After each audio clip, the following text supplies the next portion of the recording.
কেমন আছো সবাই? মনীষা নতুন আরেকটি ব্লগে স্বাগত জানাই। আজ তোমাদের সাথে আমার কিছু ইনডোর প্ল্যান্ট শেয়ার করব, যেগুলো খুব বেশি কেয়ার করতে হয় না। তাছাড়া এই গাছগুলো মাটি ছাড়া শুধু জলেও ভালোভাবে সার্ভাইভ করে। তাই সবার প্রথমে দেখাই আমার সব থেকে ফেভারিট প্ল্যান্ট সিনডাপসাসকে। এটা এক ধরনের অর্নামেন্টাল মানি প্ল্যান্ট, যার পাতার রং সবুজ আর সাদা মেশানো থাকে। এর সায়েন্টিফিক নাম সিনডাপসাস। এ একটা এমন গাছ যার কিন্তু কোনো চাহিদা নেই, না বেশি জল চায়, না সানলাইট, আর না ফার্টিলাইজার। তাই সিনডাপসাসকে যে কেউ নিজেদের বাড়িতে রাখতে পারে।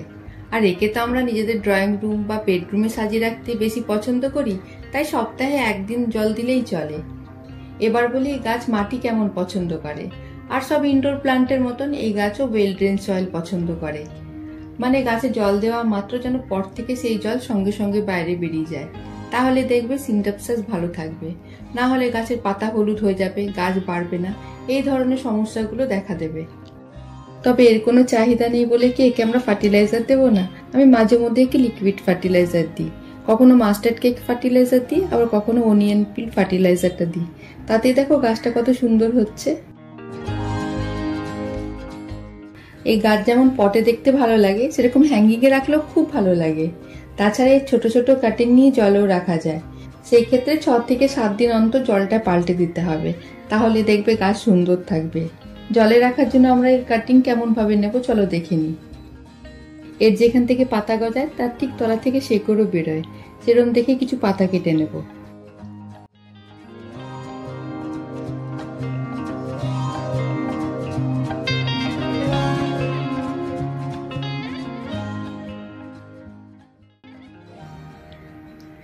এই যে এইভাবে শেকড় সহ কিছু পাতা কেটে নেব, দিয়ে এগুলোকে একটা গ্লাসে বা বোতলে জল দিয়ে রাখবো। আর 4-5 দিন অন্তরে জল পাল্টে দিলে দেখবে বছরের পর বছরে গাছ সুন্দর থেকে যাবে। এরকম ছোট ছোট জায়গায় গাছ লাগিয়ে ঘরের যে কোনো জায়গায় রাখতে পারো। সবসময় মাটি শুদ্ধ গাছের পট তো ঘরে রাখা সম্ভব হয় না, সেই ক্ষেত্রে এরকম ছোট ছোট গাছ ঘরে রাখলে দেখতে ভালোই লাগে।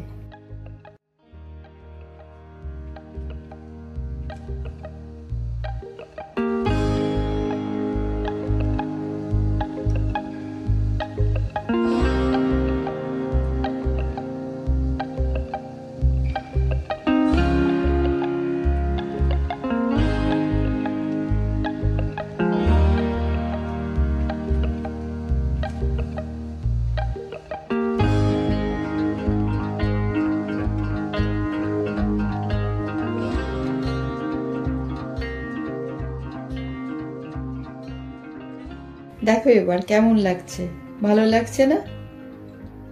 এই একই প্রসেসে কিন্তু মানি প্ল্যান্টও তৈরি করে নেওয়া যায়। এরকম ছোট ছোট গাছ লাগিয়ে ডাইনিং টেবিল, ফ্রিজের উপর, রান্নাঘরে রাখলে ঘরটা দেখতে খুব ভালো লাগে।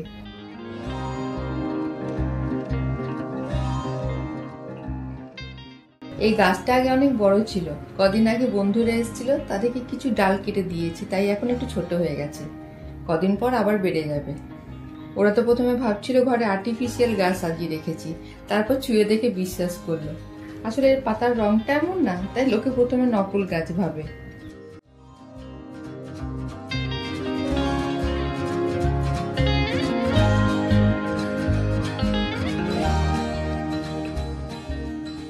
এবার তোমাদের দেখাই আমার আরেকটা খুব পছন্দের গাছ, যার নাম চাইনিজ লাকি অ্যাগ্লোনিমা প্লান্ট। এটাও অর্নামেন্টাল প্লান্ট, তাছাড়া নার্সারিতে ভ্যারাইটি কালারের পাওয়া যায়।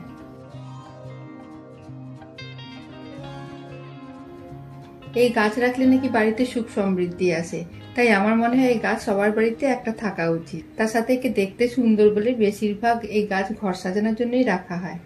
একটা হেলদি অ্যাগ্লোনিমা প্লান্টকে ঘরে যে কোনো জায়গায় রাখলে সেই জায়গাটা কিন্তু হয়ে ওঠে বেস্ট ডিকোর পয়েন্ট।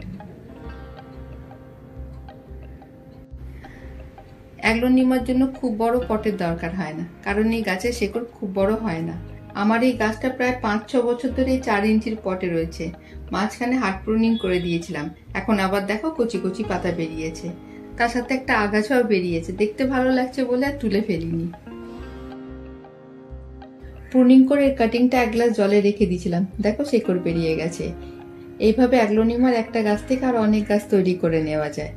নার্সারিতে অ্যাগ্লোনিমার একটা গাছের দাম 250 টাকা 300 টাকা। কাটিং থেকে যখন এত ইজিলি নতুন গাছ তৈরি করে নেওয়া যায়, তখন নার্সারি থেকে কেন কিনবো?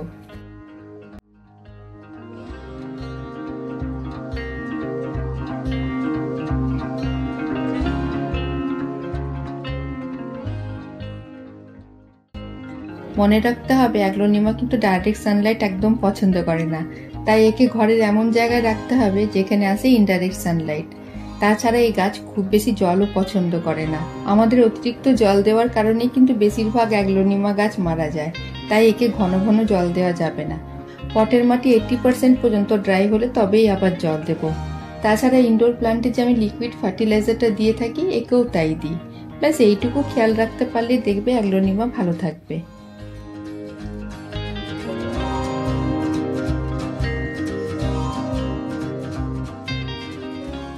অ্যাগ্লোনিমা প্লান্ট খুব স্লো বাড়ে, তাই এর ফার্টিলাইজারের চাহিদাও কম। বাকি ইনডোর প্লান্টের তুলনায় একে কম ফার্টিলাইজার দিতে হয়। ওই 3 থেকে 4 মাস অন্তর ফার্টিলাইজার দিলেই চলে। আমি যেমন যেমন বললাম সেগুলো যদি তোমরা ফলো করতে পারো, তাহলে দেখবে এই গাছ তোমাদের ঘর উজ্জ্বল করে রাখবে।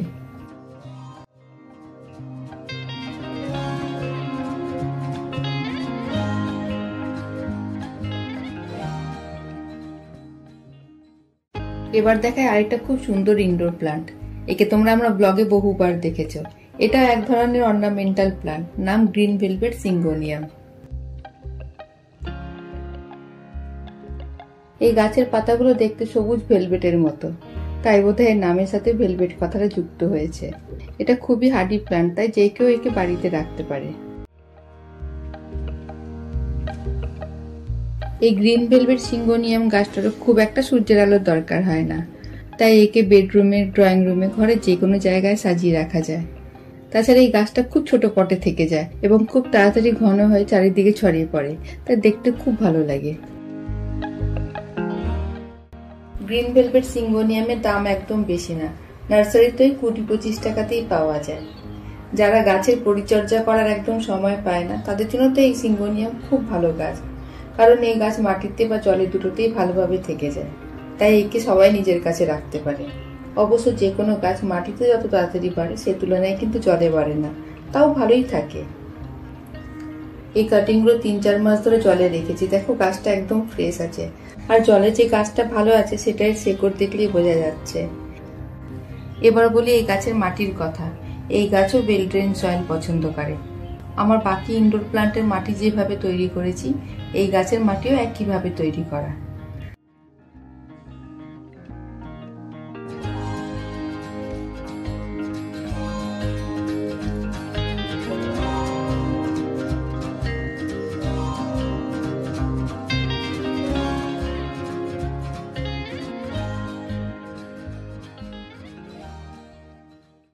আজ তোমাদের সাথে আমার কিছু পছন্দের গাছ শেয়ার করলাম, যেগুলো আমি ঘরে সাজিয়ে রাখি। এছাড়াও আরো কিছু পাতাবাহার গাছ আছে, সেগুলোকেও মাঝে মধ্যে ঘরে সাজাই। আসলে আমার ঘরটা তো খুব ছোট, তাই একসাথে বেশি গাছ ঘরে রাখা যায় না। আবার কোনো একটা ব্লগে আমার বাকি গাছগুলো দেখাবো।